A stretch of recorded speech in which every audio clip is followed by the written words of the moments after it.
زمین کی گہرائی، پہاڑوں کی بلندی، میدانوں کی ہریالی، وادیوں کی خوشحالی، صحراؤں کی وسعت، فضاؤں کی نزہت، سبزے کی تراوت، پھولوں کی نزاکت، پرندوں کی چہچہاہٹ، فضاؤں کی سرسراہٹ، اسی کی قدرت بے مثال کے نادر نمونے ہیں۔ اللہ تعالیٰ فرماتے ہیں واللہ خیر الرازقین، واللہ سب سے بہتر رزق دینے والے ہیں۔ واللہ خیر الرازقین نے انسان و حیوان، چرند و پرند، یہاں تک کہ حشرات الارض کے رزق کا بھی انتظام کر رکھا ہے۔ تمام مخلوقات کے لیے زمین پر رزق کی انواع و اقسام کے دسترخوان بچھا رکھے ہیں، جیسا کہ ارشاد ہے پس اے گروہ جن و انس، تم اپنے رب کی کون کون سی نعمت کو جھٹلاؤ گے۔ اللہ تعالیٰ کا جلوہ ہر چیز میں نظر آتا ہے، ہر طرف اللہ تعالیٰ ہی کی قدرت کے جلوے ہیں۔ نمبر 4، یہ سرد و گرم، خشک و تر، اجالا اور تاریکی، نظر آتی ہے سب میں شان اسی کی ذات باری کی۔ شاعر رب العزت کی قدرت کاملہ کی احسن حکمت کو بیان کیا ہے۔ سردیوں کی ٹھنڈک، گرمیوں کی حرارت، میدانوں کی خشکی، سمندروں کی روانی، دن کا اجالا، رات کی تاریکی، سب میں اللہ تعالیٰ کی ذات باری تعالیٰ نظر آتی ہے۔ موسموں کی سردی گرمی، دریاؤں کی روانی، میدانوں کی خشکی، دن رات کی تبدیلی، گویا کل نظام کائنات اس قادر خالق اور مالک کی شان کے حسین مظاہر ہیں۔ قرآن پاک میں ارشاد ہے اور ایک نشانی ان کے لیے رات ہے کہ اس میں سے دن کو کھینچ لیتے ہیں۔ تمام موسموں میں بھی اللہ تعالیٰ کی شان نظر آتی ہے، کبھی سردی ہے تو کبھی گرمی ہے، کبھی موسم بہار ہے تو کبھی برسات ہے۔ اللہ تعالیٰ نے ہر قسم کے موسم بنائے ہیں تاکہ انسان تمام موسموں سے لطف اندوز ہو سکے اور اس کا شکر ادا کر سکے۔ سردی، گرمی، خشک اور تر، روشنی اور اندھیرے میں ہر چیز میں اللہ تعالیٰ کا جلوہ نظر آتا ہے۔ اللہ تعالیٰ ہی دن کو رات میں داخل کرتا ہے اور رات کو دن میں داخل کرتا ہے۔ قرآن کریم میں ارشاد ہے یقیناً دن رات کے بدل بدل کر آنے میں عقل والوں کے لیے نشانیاں ہیں۔ ہر روز سورج اپنے مقررہ وقت پر طلوع و غروب ہو رہا ہے۔ سورج کے طلوع ہونے سے صبح صادق ہو جاتی ہے۔ صبح سے لے کر رات تک تمام کام سر انجام دہ ہو پاتے ہیں۔ رات کو جب انسان تھک جاتا ہے تو انسان آرام کے لیے سو جاتا ہے۔ اللہ تعالیٰ نے رات کو آرام کے لیے بنایا تاکہ تمام انسان تازہ دم ہو کر دوبارہ پھر سے اپنے کام کرنے کے لیے تیار ہو جائیں۔ نیکسٹ، وہی ہے کائنات اور اس کی مخلوقات کا خالق، نباتات و جمادات اور حیوانات کا خالق۔ اللہ رب العزت اس کائنات کی تمام مخلوقات، نباتات، جمادات، حیوانات کا خالق ہے۔ نباتات، پودے، جمادات، پتھر وغیرہ۔ قرآن کریم میں ارشاد ہے وَهُوَ الْخَلَّاقُ الْعَلِيمُ، اور وہ سب سے بڑا پیدا کرنے والا اور علم والا ہے۔ اس کائنات ارض و سما کی تمام مخلوقات، خواہ انسان ہو یا حیوان ہو، نباتات ہوں یا جمادات، سب کا خالق و مالک اللہ تعالیٰ ہے۔ اللہ تعالیٰ نے نہ صرف مخلوقات کو تخلیق کیا بلکہ ہر مخلوق کی ضروریات کا اہتمام بھی کیا، یعنی اس دنیا میں موجود ہر چیز کا پیدا کرنے والا صرف اور صرف اللہ تعالیٰ ہی ہے، اور وہی اللہ ہے جو تمام کائنات کا مالک ہے۔ اللہ تعالیٰ اس دنیا میں بسنے والی تمام مخلوقات کا خالق ہے، مالک ہے، وہ انسان ہو یا جن ہو، جانور ہو، چرند ہو یا پرند ہو، تمام جاندار اور بے جان اشیاء کا مالک اللہ ہے۔ زمین سے نکلنے والی تمام معدنیات، درخت، پودے، پھل، پھول، اناج، سب کا مالک اللہ ہے۔ شاعر فرماتا ہے سبھی کچھ خدا کا بنایا ہوا ہے، یہ گلشن اسی کا سجایا ہوا ہے۔ کوئی بھی چیز، کوئی ذرہ ہے، ذرہ سے چھوٹی ہے یا ذرہ سے بڑی ہے، وہ اللہ تعالیٰ کے حساب اور گنتی میں ہے، وہی تمام مخلوق اور اس کا پالنے والا ہے۔ نیکسٹ، وہی خالق ہے دل کا اور دل کے نیک ارادوں کا، وہی مالک ہمارا اور ہمارے باپ دادوں کا۔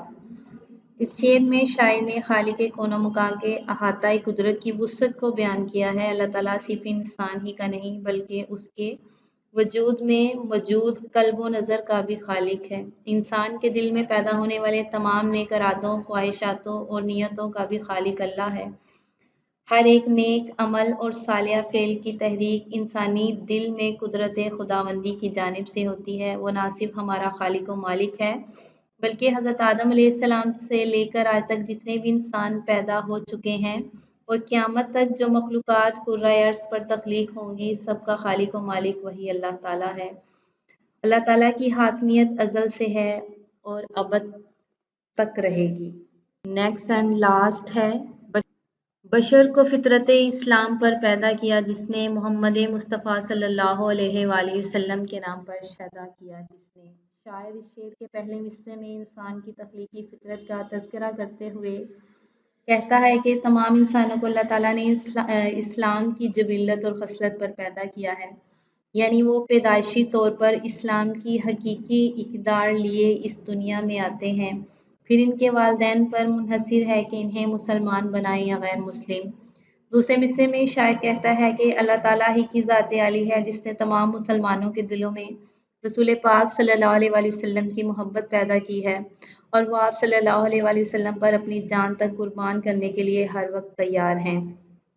اللہ تعالیٰ کا ارشاد ہے، اگر تم مجھ سے محبت کا دعویٰ کرتے ہو تو محمد صلی اللہ علیہ وآلہ وسلم کی پیروی کرو، اللہ بھی تم سے محبت کرے گا۔ یہاں تک ہماری تشریح مکمل ہوئی۔ اسٹوڈنٹس، آپ لوگ اس حمد کی مزید تشریح کریں گے اور اس کا مرکزی خیال بھی یاد کریں گے۔